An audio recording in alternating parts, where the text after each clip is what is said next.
Madame Cordobar, Madame la maire du 10e arrondissement pour le groupe Paris en commun. Merci Madame la maire. Je voudrais peut-être d'abord faire une petite remarque d'ambiance. Je suis fascinée, impressionnée, pas du tout favorablement d'ailleurs, d'abord par les interventions particulièrement caricaturales que j'ai entendues à la droite de cet hémicycle.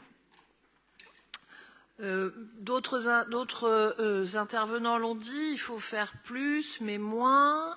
Mais chaque fois qu'on a une occasion de faire quelque chose, on vote contre, en expliquant pendant des semaines et des semaines pourquoi il faut faire plus lentement. Et puis ensuite, on regarde le bilan et on dit qu'on n'a pas fait assez vite et pas assez bien.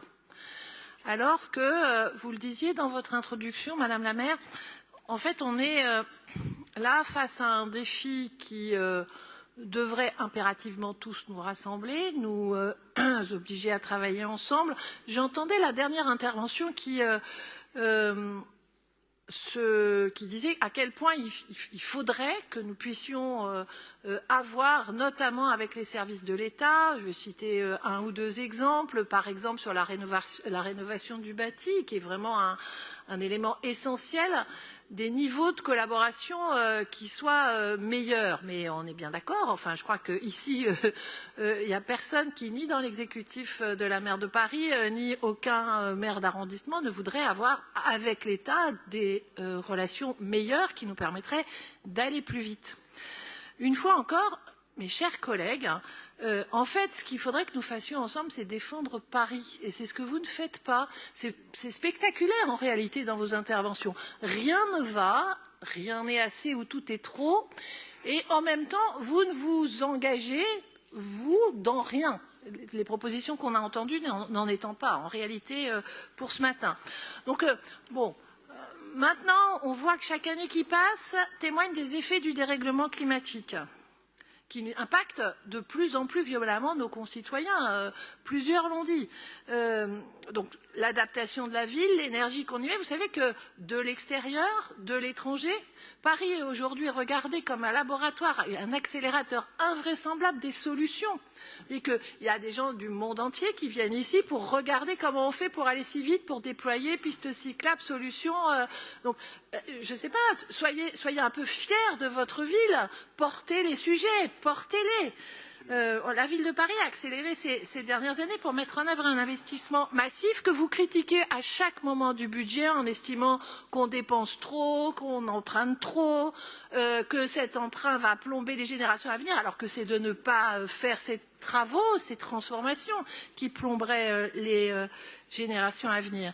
Donc, merci à vous, Madame la maire, de tenir le cap. Merci encore une fois à Paul Simondon pour le budget qui permet de le faire.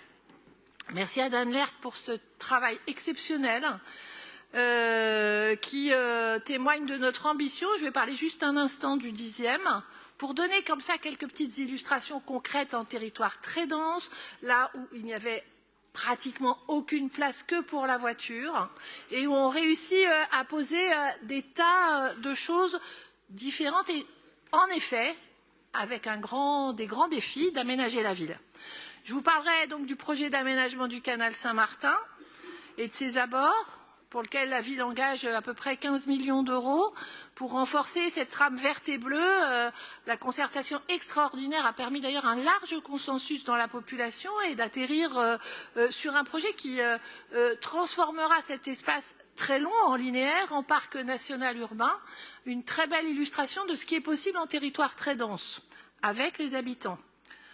Parler aussi peut-être des développements très importants des filières circulaires que nous mettons en place, qui changent la donne véritablement et dans la consommation et dans la récupération et la gestion des déchets. On parle aussi de rénovation thermique de bâtiments publics très importants. Je l'attends depuis longtemps, mais la piscine Château-Landau qui nous sera rendue dans ce mandat sera un exemple dans ce domaine. Et puis, généralisation des cours oasis. Vous vous moquez, mais que n'avez-vous, eu vous-même cette initiative, mis en place on est des maires d'arrondissement, on peut faire des tas de choses si on veut, hein. les uns et les autres. Allez-y les amis, faites le job et on aura un bilan tous ensemble qui sera encore meilleur.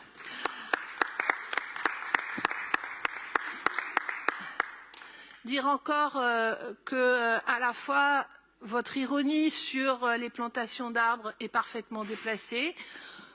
Évidemment que tous les travaux ne sont pas livrés avant la fin du mandat. Il faut un mandat pour faire un certain nombre de ces travaux. Les forêts urbaines, et notamment une entre le 10e et le 19e, verront le jour. Et ça fera des changements totalement spectaculaire pour les quartiers concernés, pour les habitants de ces quartiers. Donc portez-le également, ça va tout changer à l'est et à l'ouest de Paris, ça sera formidable. Donc voilà, ces enjeux qui sont à la fois de transformation de la ville, de justice sociale, on en a beaucoup parlé hier, qui sont indissociables. C'est le moment de l'histoire de notre planète pour les porter ensemble, pour mettre toute notre énergie. Et je vous le dis très simplement, c'était pas du tout intéressant vos interventions, mais je vous le redis pour autant, faisons-le ensemble, chers amis. Merci beaucoup, Madame la maire.